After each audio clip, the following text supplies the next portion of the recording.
Hello. Hey, everybody. Welcome. Happy Thanksgiving. Yeah, happy Thanksgiving. Let me start over. Welcome to Candidly Speaking with Chelle and Kelle. I'm Kelle. I am Chelle. And the question today is financial planning. Are you doing it? I know nothing about it. I feel that it's important to hire a professional to make sure you're taken care of in your old and senior years. What do you think, Michele? I think that is very wise. I don't know anything about it either. But I've got somebody who does that for me. So that's great. You know, I think probably they take a little bit of it and that's fine because I have no clue what I'm doing with that. Well, they always say when you don't know how to do something, you hire someone that does so that you can focus on the things that you're good at. And I think that that's a good lesson that we could all learn from financial planning. That is right. So I think a lot of women put it off because they think, oh, I don't need to I think so too. So hopefully we can remedy that tonight just a little bit. Yeah. Speaking of things that we're good at, let's talk about your eyelashes, girl. I know. Look at everybody. Look, can you see that? Look what she did. So today's task was to practice with the magnetic eyelashes. And I'm going to tell you, I'd never put this is kind of a liquid eyeliner, which I know that's what you like. That's and you have to apply the eyeliner and then let it dry a little bit. And then these things just go and they attach. They're really, I would recommend them if you wanted. And they really do. See, I got some of those that were magnetic, but they attach to each other. Like there's like an upper and a lower. And I had them on all kinds of crazy ways. They were, vertical, really, on my lap. It was ridiculous. They worked. They absolutely stuck together. But I could never get them properly placed. These were kind of because this was the first time I've ever worn them. So it was kind of like I had one too far this way and one too far that way. And then I put one on my nose because I wanted to see what I'd look like with a mustache. I saw that. I'm sure there's just a little bit of a learning curve, kind of like, liquid eyeliner. That doesn't happen the first time you try either. So have you heard of Bailey Sarian? Bailey Sarian? Okay, well, she's YouTube, and now that we're on YouTube, I like checking out everybody else. Yeah, she's one of us. Yeah, she's one of us now. Yeah. She has like 3 million subscribers. So maybe if you could help us. I love your thank you, Phil. Anyway, hi JR. JR. So, but anyway, the whole point of this long story that's going nowhere is she spends her show talking about a crime story, whether it's solved or unsolved. And while she does it, she does this amazing eye makeup. And I think when I feel bolder, I am going to actually do one of her tutorials for our show because they're works of art. I mean, she looks beautiful. Love it. I may watch her when we get off here tonight. You should. I'm addicted. I've watched every one. I keep waiting. It's every Monday or Saturday she loads. Yeah. So I guess let's not make our guest wait any longer because she's way too important to. Because she is. Well, she's got a really good message. Yeah. So tonight we have Michele Farrell. Michele is coming to us from Claremont, California, and she is an amazing financial advisor. So please join us in welcoming Michele Farrell. Woo! Hey, Michele! Hi, ladies. Hi, Kelle. Hi, Chelle. Hey, you're a Chelle too. Do you ever go by Chelle or Shelley, or is it always Michele? I grew up as a Shelley. Okay, I grew up as a Shelley, and then I transitioned to Michele around 21 because I just got tired of telling people to call me Shelley. But I've got one L in my name, so a lot of people just call me 1L if there's another Michele in the group. That's hilarious. You're the 1L, Michele. I'm the 1L. Now, is your name frequently because I'm a 2L, Michele, and people will say, is it 1L or 2? Do you get the same thing, or are they? I do. Yeah. I'm 2 L's and 2 E's. Yeah, you are. You are. And I get asked, "Are you sure that's how you spell your name?" I tease that my mom was just too cheap for the extra L. Yeah. I'll spell you one of my L's, Michele, with 1 L. I like being unique. I was actually named after an actress, Michelle Lee, from the early 70s. Okay. Yeah. Was that Michelle Lee? Was she like Knots Landing? Was that her? I think possibly. I think she was on Knots Landing. I am absolutely aging myself there, dating myself. Whatever it is, showing how old I am. Michelle, I think she was on Knots Landing. She's the brunette. Yeah. She was like one of the nice ones. She was one of the good ones. Michelle Lee? I think so. Yeah. I'll look it up. That girl with those freaky eyes, she was the best. Yeah, there you go. That's her. Thank you, Bruce. Oh, we didn't say our show is sponsored by We didn't. Blue Sky Video Productions. Bruce Himmelblau. He can do this for you. And he does a wonderful job. We'll let him do things and put it up for you. We'll do some extra. You should use him. Yeah. He's great. He's awesome. So, Michelle, talk to us a little bit about what you do, why it's important, why we should listen to you. So I'm a financial advisor, and most people kind of cringe, or I say I sell insurance, they cringe on that too. It's funny, back 2008, I was like, Occupy Wall Street, financial services suck. And then about 7 years ago, I was at this crossroads, and I got interviewed for a financial services company. I didn't know what I wanted to do when I grew up. And I learned that being in financial services, I could go and just help everyday people like you and me. And it really comes from a heart-centered place. My dad had most of his life insurance through work. And this is back in 1983. He got laid off from his job, so he lost all of his benefits, including life insurance, and then 3 weeks later died of a heart attack. Oh. And that was, they were protected, and then suddenly they weren't. And that's one of the mistakes that a lot of people think. It's like, oh, I got insurance through work. Well, you do until you don't. And then my mom just was a single mom, which I'm sure a lot of your viewers can relate to that, struggling paycheck to paycheck. You're not really worried about your financial future ahead. You're just worried about what's going to be on the table next. And my mom had some money. Her and my dad had some money with a big brokerage firm, but it was an 800 number was her advisor. So they didn't ask her, what are your goals and dreams? They didn't give her any warnings about when she took money out. They were more concerned about their commission versus her mission. And long story short, at age 65, she had to medically retire. She had the mindset, I'm just going to work until I die. And then at 65, her body says, no, you're not. And she had less than $10,000 in her 401k. Okay. And so when I realized that I could take financial literacy out and I really want to help women, because women are so far behind the 8 ball when it comes to the planning for so many reasons. In 2008, CNBC still said that we're making 81 cents to the dollar for that a man makes. So we have, number one, we have less money to invest. We're in the workforce less because we take time off for maternity leave. We take time out to take care of our parents. We take time to take care of our siblings. And so we tend to work less and we live longer. So we need to make sure that when we retire, we could stretch it out longer than a man does. And a woman will typically be more conservative if they don't have the education, or they won't even make choices. And so it's my passion and my purpose to go out there and just educate as many women as I can to make sure that they don't fall on my mom's path. That's amazing. And you just described me. I describe a lot of women out there, which is tough. Yeah, I don't pay attention to mine. I have it somewhere, and I get a statement at the end of the year and go, "Oh, good," or "Oh, man." Yeah, right. And sometimes having an "oh, man" statement isn't that bad of a thing. It depends on where you're at in your life. If you're still contributing, one of the things you always hear is, sell high, buy low, right? Right. So if you're in that oh man situation, that's a great opportunity to be able to then recover from that situation. But most people make decisions based on emotion, especially women, right? And so what they're like, oh, yeah, right, Michelle? So as the market is coming down, they get scared and we sell, which is the time you don't want to sell. Right. And then as the market starts going back up and the cost of that stock or that index is going back up, you're like, okay, now I'll put money in there.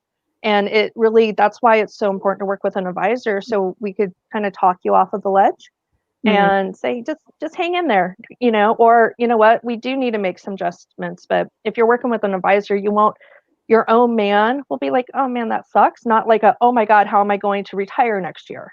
Type of situation. Wow. So how do we start, Michele? What do we do? I'm sure there are people listening who say, I know I need to get on, on the ball with this. I it's always something that you want to put off, or you say, I'll get around to it. What do we do first? That's a really great question. Procrastination is your number one enemy to money, and it's the only thing you could control. There's really three things we want to look at. We want to look at inflation. Is your money outgrowing inflation, which is generally 3 to 5% annually? We want to make sure that we're lowering your tax liabilities or getting you to get income tax-free retirement. And then the third thing is procrastination. So whatever you do, just start today. So, I mean, think about like the, I'm a sports junkie. I know I'm a girl and everything, but you think about like LeBron James, Kobe Bryant, Mike Trout, Mookie Betts, I'm here from Southern California, and they all have coaches, right? They have a hitting coach or a shooting coach. And so that's what a financial advisor really is they're a coach to make sure that you're doing the right thing. So for example, Michele, the first thing you might want to do is put some life insurance in place, or maybe it's to start getting out of debt, versus Kelle, where her next thing is like, I need to start aggressively saving for retirement. So the important thing is the first thing to do is find a good financial advisor, and find an advisor that looks at your whole picture, or has a team that is willing to look at your whole picture. They're willing to look at life insurance, making sure you're on budget, getting you out of debt, making sure that you're invested, making sure your estate's protected. Those are kind of like the 5 areas we want to look at. So you don't want to have somebody that just says, I'm only going to invest money for you, or I'm only going to sell you life insurance. It has to be a full, complete picture. I mean, think about it. The name of our firm is the Financial Architects. And I love it so much because you have to have a solid foundation to build a house, right? Mm-hmm. Well, that you have to have a solid foundation to build a financial plan as well. So you can't just go in there and say, well, I'm just only going to build the bathroom and that's it. Mm-hmm. Right? You need the front door, the kitchen, the bathrooms, the bedrooms, the living room. You need all of that. You need the electrical. So you really need somebody that could bring your whole financial picture together, or is kind of the general contractor that says, you know what, I may not do insurance, but here, let's bring my insurance person in. Let me bring my CPA in. Let me bring my estate planning attorney in. So you're completely protected when it comes to making sure your financial house doesn't fall when there's any kind of storm. That's interesting. So say somebody they already have a life insurance policy. They have no clue what they're, this isn't me, honestly. Okay. But say someone has an insurance policy and they're really complicated. Some of them, there's the term. Yep. Can you explain all that to them? And if they're in something bad, can you like recommend a way out of it, or I don't know, something cash value, and you can, I don't know. I'm just wondering, is that something like, do you like look at what they have, everything, and then just make a recommendation? Yeah, absolutely. So I look at, I'm like, okay, what do we have? What building materials do we have here? And so I look at the life insurance. I look at maybe what investments or retirement plans they already have. I look at, sometimes they just need, like, I need help with a budget. Like, I know I should have, $2,000 left over at the end of every month, but yet I'm living paycheck to paycheck. Well, maybe that's where we need to say. So I look at, and say you come to me, Kellen, you're like, I have some life insurance, but I don't know if it's the right kind. I don't know if it's going to last me as long as I live. I want it to provide some long-term or some living benefits to it. I want it to have some cash value. Then we look at, well, maybe we keep what you have and we just add to it because you have multiple life insurance policies. Or we say, you know what?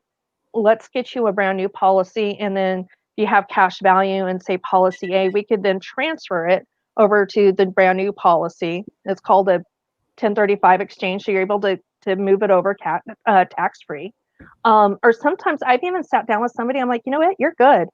Like, I can't put you in anything better, so I'm not going to do anything. You just have that peace of mind that you know that you're good. Mm-hmm. And let's look at your retirement planning. Let's look at getting you an emergency fund. Mm-hmm. Eric Bam has a good point. He says, I can't afford it is the biggest lie we tell ourselves. We don't prioritize it. And that's for sure. Yeah. Absolutely. Most people will spend about $500 on Black Friday for Christmas shopping. But if you're a young, healthy adult, you could get, and don't quote me on this, but you could usually get a $500,000 term policy for 10 to 20 years for that same amount of money. And what do you think will be better for your family? That, that life insurance, God forbid something happens where now you don't lose your house, or those brand new Coach purse for your 16-year-old daughter, or that even that weekend getaway. What is more important to you? Or is it the $6 Starbucks you get every morning? It's looking at what is really priority. Well, you'd be proud of me because I didn't get any kind of advice from parents or, about saving for the future. Because honestly, I think they were of the mindset, we'll just marry her off and then, she doesn't have to worry about those things. But so my daughter, she shows my retirement is baseball card. My daughter shows livestock and she gets pretty large checks every summer. So since 8th grade, I've been putting the majority of that into stock for her because as a minor, she can put money in because it's employment, it's income. So like, I'm excited for her. I'm like, I hope we make enough she can take care of me. Right. And that's kind of like, I'm in that situation right now where part of the reason why I decided to go in this industry is so I could take care of my mom, because my mom never remarried. She's got some health issues. So now I want to be able to contribute to her because she took care of me and struggled all of those years. So when it comes down to it, I want to make sure. Are you reading that? I'm reading the comment. I got distracted by the comment. But I want to make sure. Yes. Well done. I have a feeling Eric's last name Bam is really appropriate for him. It is. I'm sure we haven't heard the last from him. No, I'm sure. Did you see his Gene comment? I saw the Gene comment. Yeah. Yeah. So let's get back to Michelle. I know. So, to kind of go to where you're talking, where you have like livestock cards or you have baseball cards for retirement. It was an ag auction. She got a check. You could, some people are like, I'll use real estate. The thing is not to have all of your money in one basket, right? It's to have that diversity.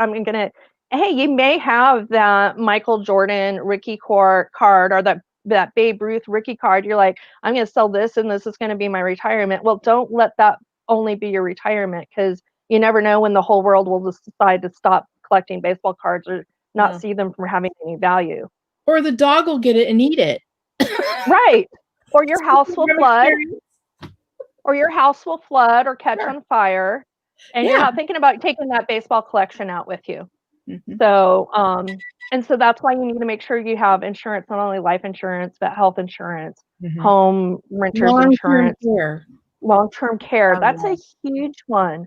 That's most people in the butt right now. Yeah, most people have the fear. It used to be they had the fear of running out of money in retirement. Now it's they don't want to be a burden on their children. And so that long-term care is going to help with not being that burden, because it's going to create a cash flow to be able to, instead of the daughter staying home and take care of the mom, we could do the long-term care to either pay the daughter to replace her salary or part of it, or to bring a nurse in. So that way the time that the daughter spends with her mom or her father is really good quality time, and it's not bathing them and feeding them and doing that kind of stuff. So it increases and protects that relationship you have with your parents or your child or your siblings. It would, because I think my mom feels like she's a burden, and I do everything I can not to make her feel that way, because she's not. We do what we can and we don't do what we can't, so, but I think that kind of insurance would have given her a little bit more comfort, and not feeling like she's burdening us. Yeah. And I just met with somebody, and she's single, she has no kids, and she's like, who's going to take care of me? She's like, I need to get some kind of one of those insurance policies with living benefits. Mm-hmm. And she's a very successful business owner. But she's like, I don't want to drain my entire livelihood, all the work that I put, all the money I saved for, she's built up, half a dozen businesses at this point. So like, I don't want that going into flash because I get sick, I have a stroke, and a year later I'm down and I'm destitute. Right. So there's so much. No, go ahead, Michelle. I'm sorry. First of all, let me have my phone stop beeping. I apologize. So we know that we need someone. You know something? Shoes are not my thing, believe it or not. Bags are. But yeah, yours are, ma'am. I'm a purse girl. That's where my money goes. That your comment hit home on the new $500 bag, Michelle. That really resonated with me. But it's true. And to Bam's point, where he said, a lot of people say, I can't afford to do this. But in reality, I mean, you can't afford not to. Mm-hmm. So here's my question. You talked about how we get started, and we know that we need a good advisor. So how do you pick the correct fit for you? I'm assuming that you are going to recommend against an 800 number. We see that on television all the time. And you said that had been your mother's experience. What do we need to look for? How do we get the right fit? It's kind of like dating. Sometimes you have to go through an interview process to find out who's going to be right for you, because a relationship with a financial advisor should be a lifelong relationship. Mm-hmm. If you have somebody that's going to figure out how to get you that monthly income in retirement, you don't want them to not be around next year to follow through on those goals and those plans. Just like if you're starting cancer treatment, you don't want to treat that cancer patient like once and then hand them off to another doctor and then off to another doctor. So you want to have that long-term relationship with that financial advisor. So it's got to be somebody that you get along with, that you click. You want to make sure they ask a lot of questions and are really putting a plan in place based on what you are looking for long-term. Not something that they cookie cutter will automatically recommend. I'm automatically recommend an annuity because that's what I always do. Or I'm automatically going to recommend some mutual funds because that's what I always do. You want to make sure they have a well thought out process. Also, you want to look at fees. Fees could really eat up a retirement plan if you have somebody that isn't upfront with their fees. If they're not upfront with what they're charging you, that should be a little red flag. Sometimes we're so concerned about going to the right nail salon and say, man, that shop cost me $10 more to get my gels done, but you're not willing to sit down and look at, oh, this advisor is going to charge me 1.5% versus 1% of my actual assets. And then also look at, are they going to do everything that you want them to do? So I would write down a whole bunch of questions that is important to you and say, and go through an interview process. I go through interview processes all the time. Sometimes I'm not the greatest fit. A lot of times I am, because I always, anytime I make a recommendation, I'm like, would I make this recommendation to my mom? And if I'm not willing to do that, then I'm like, okay, I need to go back to the drawing board and go back to work. That's really important to me. So why, ask them, why are you in the industry? How long do you plan on being here? Is it one of those advisors that's got recruited into an MLM type company where, it's a part-time gig where they may not be around in a year or two? Or is it somebody that has ownership in the business or is with a big firm that will be willing to pick your call up at 2:00 in the morning? Or God forbid, something happens, life happens all during the night.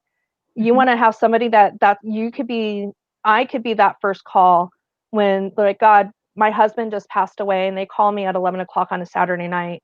I want to be able to be there for them. So will your advisor, is that something that's important to you? And if so, would your advisor be willing to do that? That's really good advice. Absolutely. And look, can we see this comment? I can't read it without my glasses on. And I got those new blue blocker glasses. And so now when I put them on the screen, my whole face is blue. So there you go. I can read that. Jim says, my retirement, as a lot of others I know, is just an IRA through Fidelity. Mine is Fidelity too. That's who they told. That's who we use at work, along with the 401k, not personalized at all. It doesn't seem to be moving much. Better than nothing, but it sounds like I need a more personal advisor. What would you say to Jim? Well, one of the things is to find out, did your kind of your investment strategies, did they just automatically get selected by whatever's like the default with the 401k or the IRA? Are they aligned with your risk tolerance? I find this sometimes with people that are 55 and younger, they'll be in a very conservative portfolio, which is meant more to protect your money than to actually have it grow. And so you want to make sure you're in a portfolio or a group of portfolios that actually mimics where you are in your stage of life, how long you're going to plan on still being in, say if it's for retirement. You want it, you want it to make sure like, okay, is this a group of portfolios that makes sense that it's going to go the next 20, 30 years? So maybe I could be a little bit more aggressive. So risk tolerance is very huge. And a lot of times with a 401k, they'll automatically put you in a target date fund, or they'll just put you in a standard moderate portfolio, and that might not make sense for you. So one of the things I do set up is 401ks for employers. And I actually, what makes me a little bit different on that case is I actually will be the personal advisor for all the employees, which a lot of advisors won't do that in the employer space. What that means is I don't necessarily get to work with as many companies, but that's what happened. My mom didn't have any idea of what was going on with her 401k. Even I didn't. I was at 28. I was really good. I did some really good savings. I made some money. I was single. At one point, I had about 60,000. I cashed it all out. Didn't realize about the taxes or the penalties.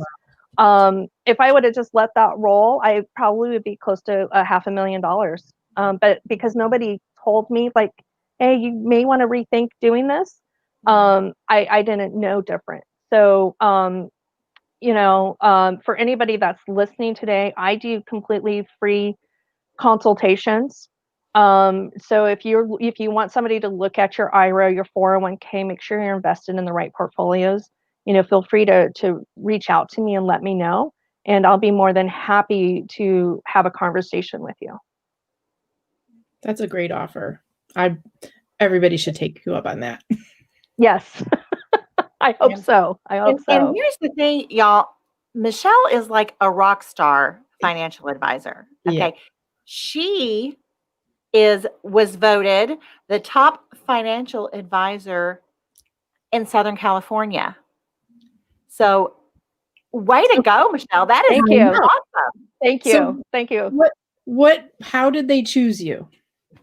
I was doing an interview with the Los Angeles Tribune. It was something they were interviewing different advisors for. It was on their radar. And when I talked to them, they realized how much I was doing in the community.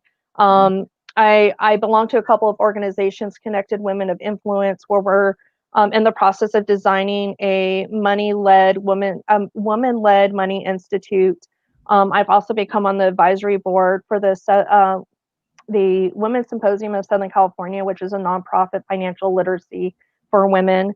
And so going out there and just doing this type of education, they're like, I'm getting into the community and I'm all about education. So I'm always doing, spots like this, doing Zooms, and just really going out there and just educating. Because if you don't have education, like, that's the first step, is getting educated.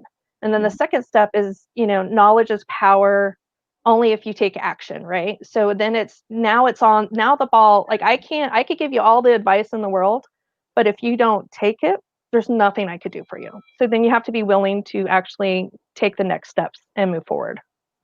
I think a lot of people are really scared, frightened. So how can you get them past that hurdle? Well, a lot of people are scared because they don't know. right? If we don't know something, then it's scary to us. Well, I want to invest in a IRA. I want to choose a life insurance policy, but I don't know what that means. So I'm really good. I love teaching, so I'm really good at breaking it down. Cool. And I will sit with you for an extra hour to make sure you understand what you are making a decision for, if that's something that you want. Now, you might come up to me and say, Michelle, I don't care, just tell me what to do.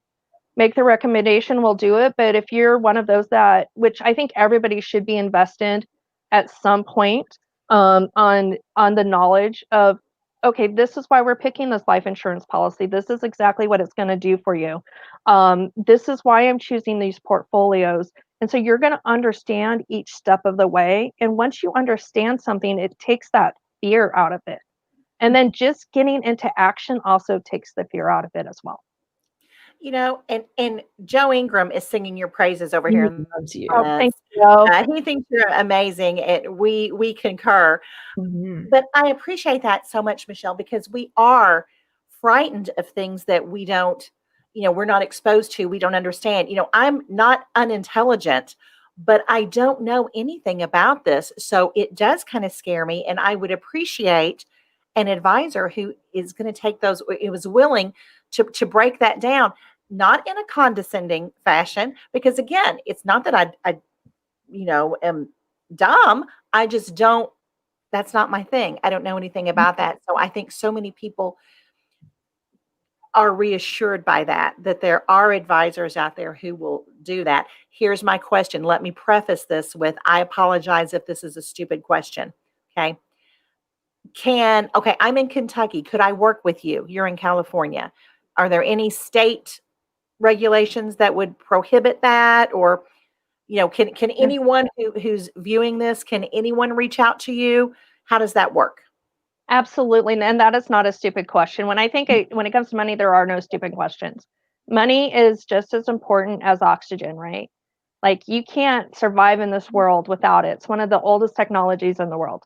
And I could work with anybody in the United States. So I'm licensed. I've got several, I have a life, health, accident license.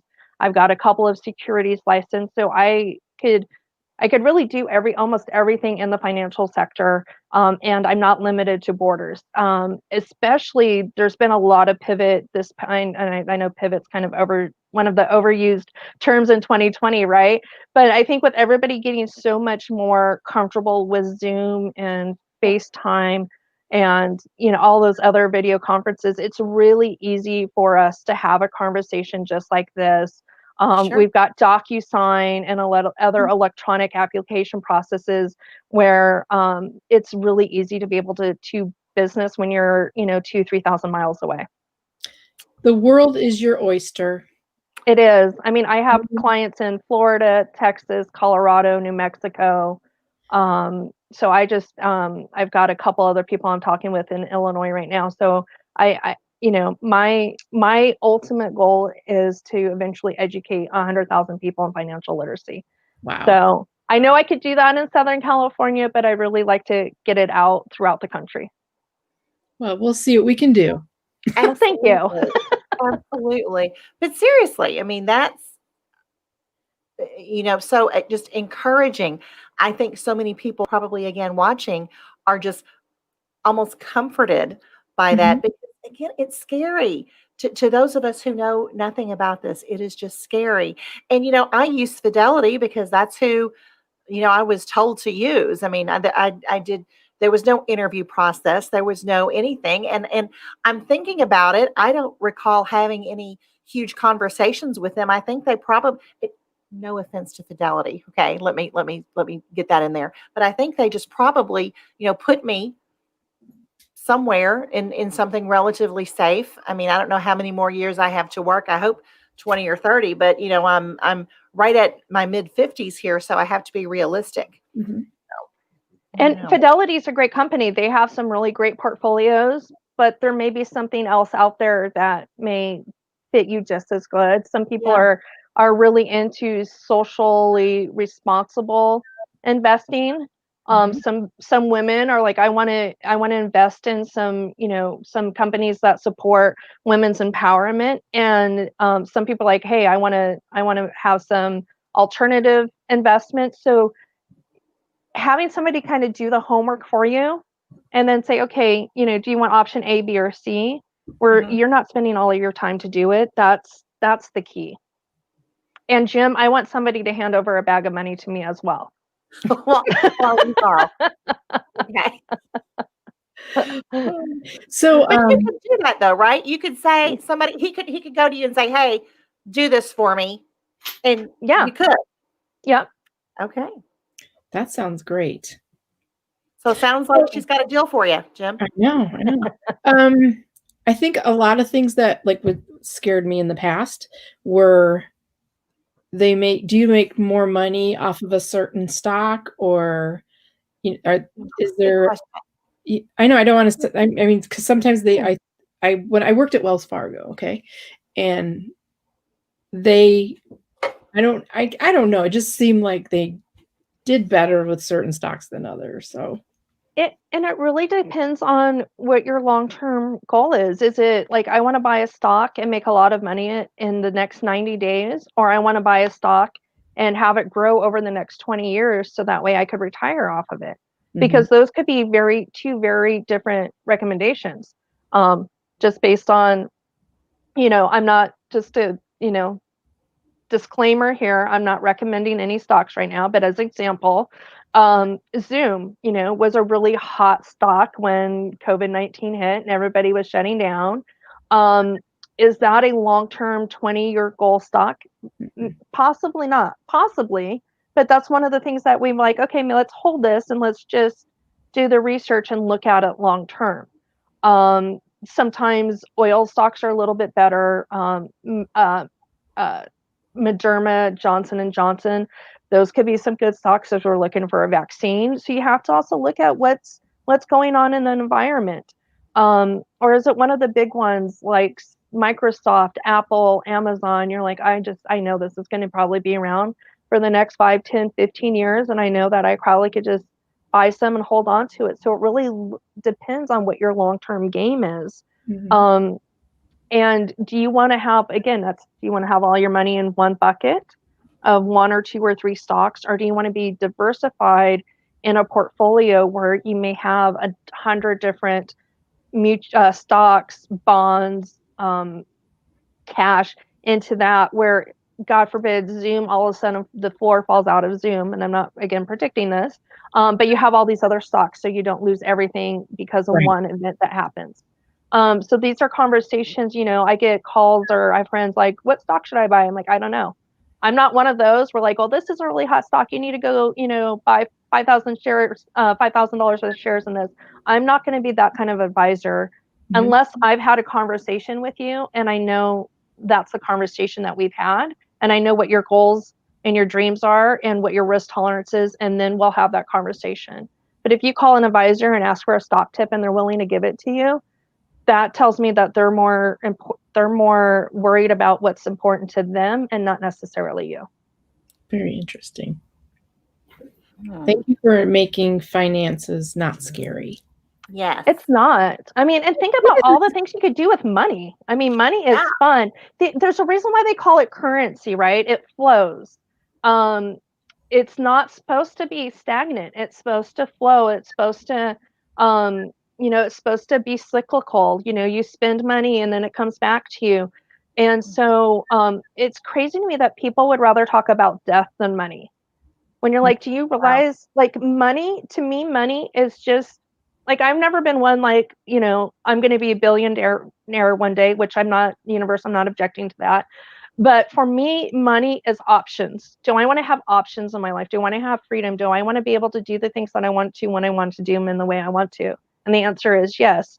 To make that happen easier is I need to have more currency in my bank account, more cash in my bank account to be able to allow me to do these things that I want to do. And so when we take, get out of the money is evil, money is negative type of mindset where we get that scarcity mindset versus money is abundance. You know, I mean, just think about the Treasury, how much money they've printed this past year. Don't tell me that there's a limited amount of money. There's not. So it's shifting your mindset to like, money is just going to give me options. And that's why we all work hard. That's why we work for a paycheck, or we start our own business, or we consult, or whatever we do, is because we want to earn money to give us options. And so learning what to do with those options just gives you more freedom. Just think about when you go to work out or you go to start a diet, you're going to just find the options that works best for you. That's how handling your money is. And you just need to work with somebody that's going to be flexible to make sure it's working in the way you want it to too. What about gold and silver? That is a good part of our portfolio. Okay. It's part of the equation. That's the thing about when you're doing any kind of investing. It's not an all or nothing. It's not, I'm only going to do real estate. I'm only going to do stocks. It's, yes, this should be a part of my portfolio. And am I willing to say, okay, maybe gold's the right answer today, but next month, maybe silver is the right answer, or maybe it's pulling out of that completely and just putting your money into cash. Okay. So that's my job as an advisor. And I also work with portfolio managers that's all they do all day long, is I leverage all of their homework and what they do to make sure that I'm able to protect and help my clients in the best way that I can. Okay, I'm out of questions. I have a question. I'm sorry. No. What if I'm watching, this tonight, and I say, but I've got $1,000. That's all I have is $1,000. Is there an amount that's too small, Michele, to invest? No. Okay. No. And depending on where you are with your journey, that I don't have a minimum to work with. Okay. As it's more when you get to that amount, like, are you willing to continue the journey with me? And sometimes I've told people to, like, hey, go open your own brokerage account, and I'll give them a couple of options, and I'll still work with them, but that way they don't have a fee. And then once they get their assets built up, I'm like, okay, now let's have me manage it. So that way the fees aren't eating away what you originally are investing in, because that just takes longer for you to build up. So I've done that before too, because everybody should have the opportunity to at least have a consultation with a financial advisor. And there's never an amount too small to save, and it's never too late. Is it ever too early? Never ever too early. Okay. Never ever too early. Children? I mean, do you recommend that you talk to your kids about this? I mean, I always talk to my kids are grown now, but about saving. We've got this money that we give to the church, and we've got this money that we're saving. Do you have any thoughts on that, or any recommendations? Yeah, I tell parents to have, like, if they are giving their kids an allowance, or if they're babysitting or anything like that, I'm like, have them save 25 cents to every dollar. That's 25%. You get that instilled to them early, and say you get to keep 75% of what you earned. That sounds like, oh, I could say, and you start building that story in your head. That 25% of saving for myself isn't a big amount. And I'd say a minimum of 25%. With Emily, we actually, she splits it into thirds. She saves a little, she gives a little, and she gets a little. That's smart. That's good. That is very smart. And look at Bruce's question. What's the difference in buying a single stock or a fund? That's a good question, Bruce. So a single stock is, you're going to go buy one share of Apple. So you're buying one piece of Apple. Are you going to go buy one share of Amazon? So you're just buying only a piece into that business. A fund, it could be either a mutual fund or an exchange traded fund. Will take some Amazon, some Apple, some Microsoft, some cash, some bonds.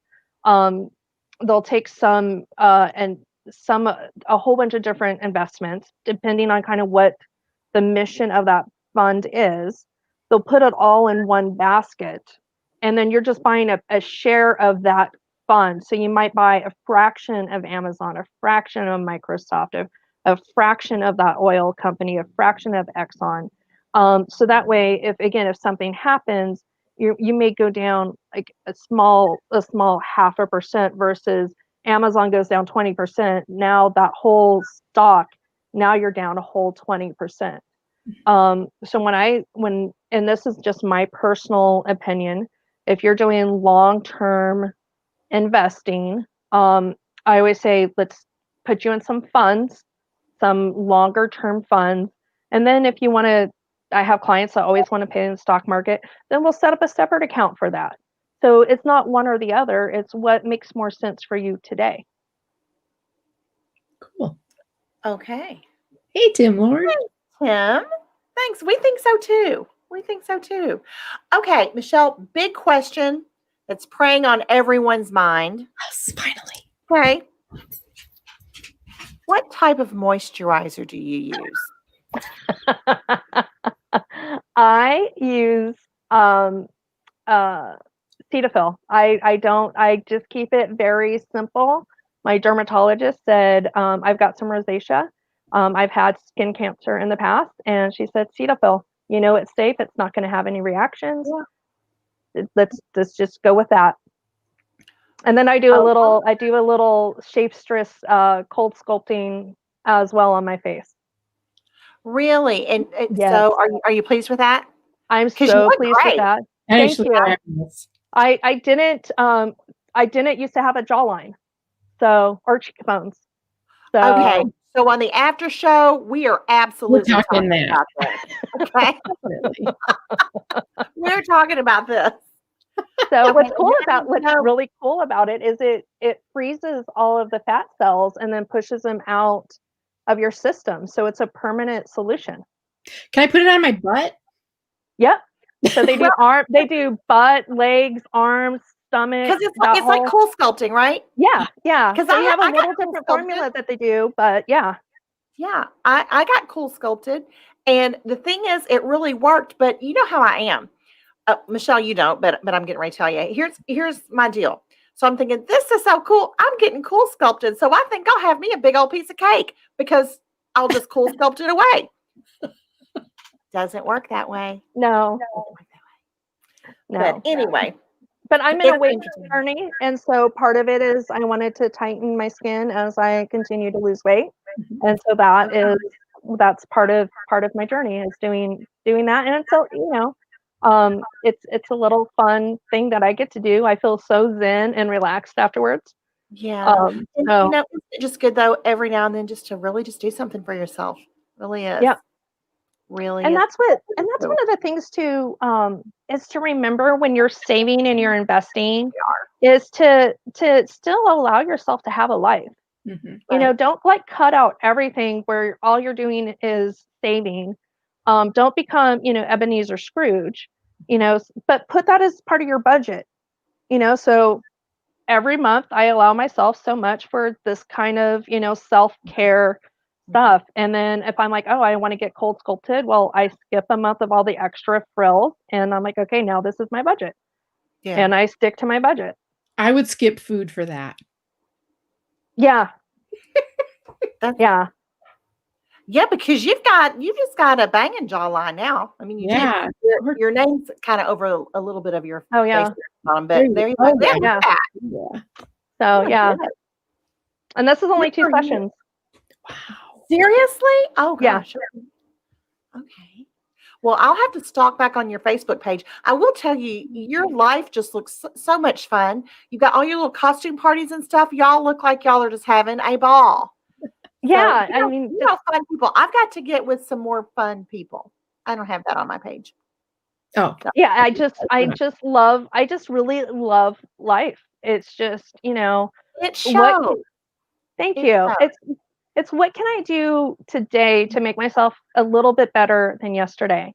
Yeah. If I could just make myself 1% better today, then after 365 days, then I'll be 365% better. And that's just simple interest. That's not compounding interest. So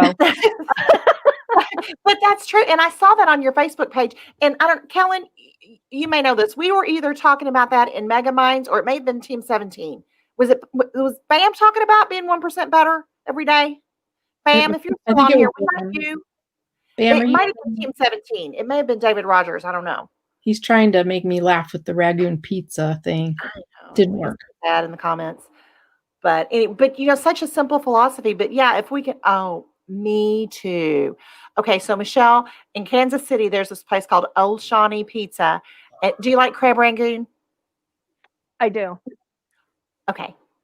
You would love this pizza. He makes this crab rangoon pizza that is amazing. Probably the best thing I've ever had in my life, besides things that my mom makes. That didn't make me snort. That made me drool. Oh, it was so good. Yeah, a little so right there. Yeah. So good. But anyway, yeah, 1% better a day. That's amazing. That's our golden nugget of the show. Yeah.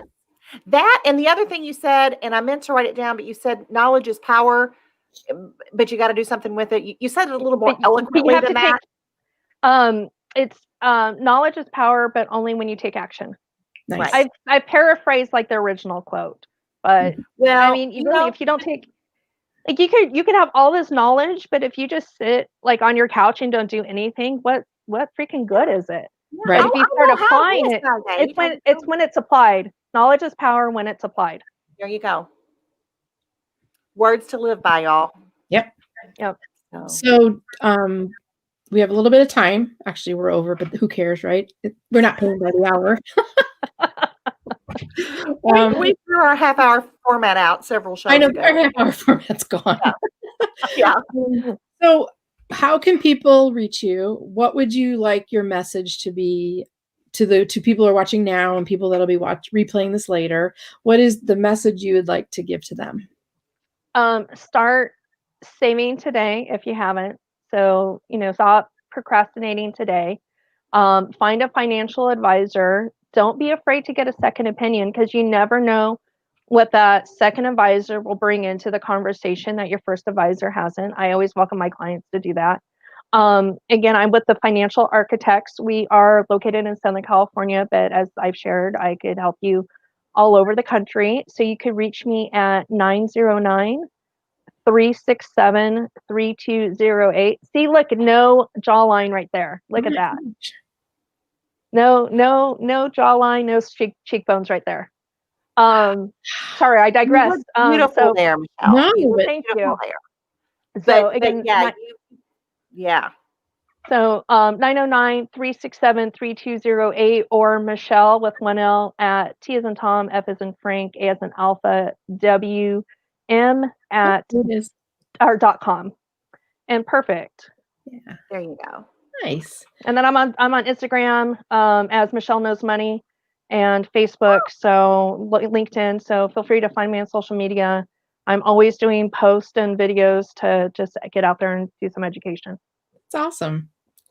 Thank you so much for being here. You are an inspiration, and you made things that are really scary not scary. So yeah, thanks for taking the scary away. Yeah, you're welcome, and thank you for having me, ladies. I've had a blast. We are so glad. We're not even done yet. So we're not. We got a whole other show. I did forget to say, y'all, if you're watching the replay, please get in the comments and let us know that you're watching the replay. And if you have not subscribed to our Facebook, you don't subscribe to Facebook. If you have not subscribed to our YouTube channel, please do that, y'all. We're getting we're knocking on 2,000 views per show, and we are so thankful and grateful for that. But we've got 9 subscribers, 9 subscribers on YouTube.